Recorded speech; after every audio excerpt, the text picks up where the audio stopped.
बाप रे, बहुत नीचे ही है।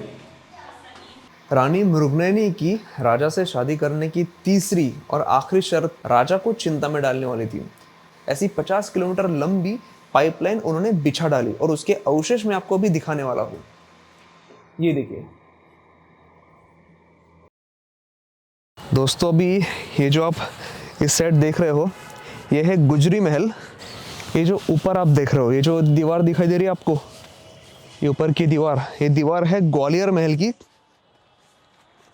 राजा मानसिंह तोमर की जो एक रानी थी मृगनयनी, जिसका गुजरी नाम भी था, तो उस रानी के लिए राजा ने ये महल बनवाया था। राजा मानसिंह ने गुजरी रानी के लिए ये महल ऐसा अलग से क्यों बनवाया था, इसकी एक अलग एक इंटरेस्टिंग कहानी है, वो मैं आपको बताने वाला हूँ।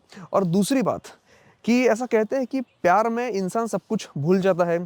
जिस इंसान से वो प्यार करता है उसकी हर बात मानने के लिए वो तैयार हो जाता है।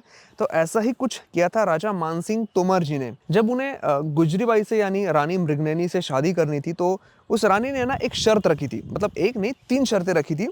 पहली शर्त तो ये थी कि उसके लिए एक महल बनवा दिया जाए, जो राजा ने बनवा भी दिया। काफ़ी खूबसूरत महल है, वो हम आगे देखने ही वाले हैं।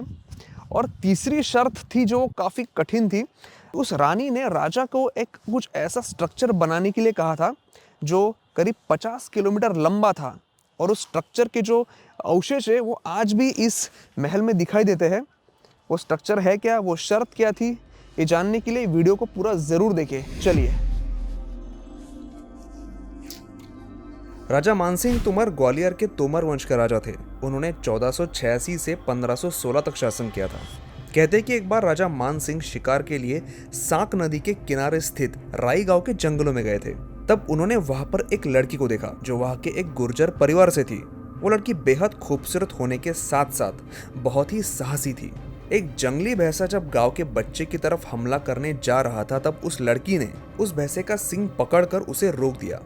उस लड़की की इस बहादुरी को देखकर राजा मानसिंह उस पर मोहित हो गए। राजा ने उसी क्षण अपने मन में ठान लिया कि वो उसी लड़की को अपनी पटरानी बनाएंगे। उसके बाद राजा मानसिंह ने उसके बड़े भाई से शादी की बात की। वो लड़की यानी गुजरी भी शादी के लिए मान गई थी, लेकिन उसने राजा के सामने 3 शर्तें रखी। गुजरी की पहली शर्त ये थी कि उसके लिए एक अलग महल बनवाया जाए, जिसे पूरा करते हुए राजा ने ग्वालियर किले के बाहरी तरफ रानी के लिए ये खूबसूरत महल बनवाया जहाँ पर हम खड़े हैं।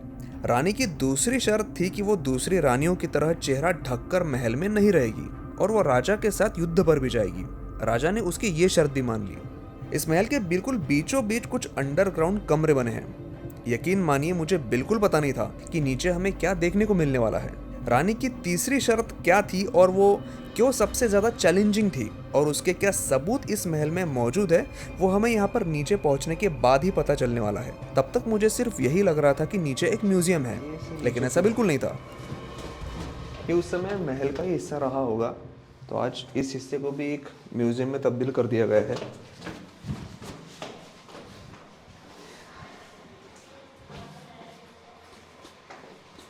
बाप रे, बहुत नीचे ही है। रानी मृगनयनी की राजा से शादी करने की तीसरी और आखिरी शर्त बहुत ही कॉम्प्लेक्स थी, राजा को चिंता में डालने वाली थी। मृगनयनी की तीसरी शर्त ये थी, उसका कहना ये था कि उसकी जो सुंदरता है उसका राज है उसके गांव के नदी का पानी। वो जिस साख गांव में रहती थी, उसका कहना था कि उसकी जो सुंदरता है वो सिर्फ उसी पानी की वजह से है। तो रानी ने ये राजा के सामने तीसरी शर्त रखी कि वो राजा से शादी उसी हालत में करेगी जब उसके गांव का पानी इस महल में उसे उपलब्ध होगा। वो सिर्फ वही पानी पिएगी, उसी पानी से नहाएगी। अब ये जो शर्त थी राजा को चिंता में डालने वाली थी, लेकिन राजा मृगनयनी से इतना प्यार करते थे कि उन्होंने हंसी खुशी रानी की ये शर्त मान ली। और रानी की साक गांव से लेकर जो एक मैदानी इलाके में बसा था, वहां से इस ग्वालियर फोर्ट तक जो कि एक पहाड़ी इलाके में है, मतलब इस 50 किलोमीटर डिस्टेंस में मैदानी इलाका, जंगल और फिर पहाड़, ऐसी 50 किलोमीटर लंबी पाइपलाइन उन्होंने बिछा डाली और उसके अवशेष मैं आपको अभी दिखाने वाला हूँ। ये देखिए,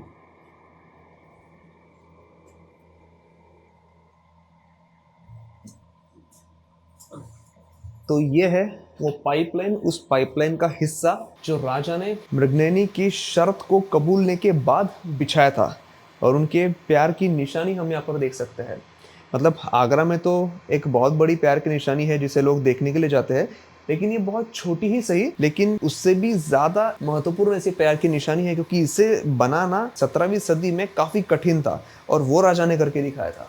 ये देखिए उस समय का, देखिए ये थोड़ा सा उस समय का भी है और अभी इसे थोड़ा रिस्टोर करने के लिए यहाँ पर सीमेंट का भी इस्तेमाल किया गया है। लेकिन ये देखिए पाइप का ये जो हिस्सा है ये पूरा मिट्टी से बना हुआ पाइप है। इसके ऊपर सिर्फ इसे मतलब एक अच्छी हालत में रखने के लिए सीमेंट से लिपाई की गई है, ताकि ये आने वाली जनरेशन्स के लिए एक प्यार की निशानी के तौर पर लोग इसे देखें और आने वाली कई सारी जनरेशन तक इसे सहेज कर रखा जा सके। और दोस्तों अभी ये जो हमने भी पाइप लाइन देखी, पाइपलाइन का जो हिस्सा देखा, वो देखने के लिए हमें देखिए काफ़ी नीचे आना पड़ा, जो एक आज म्यूजियम भी हमें दिखाई देता है।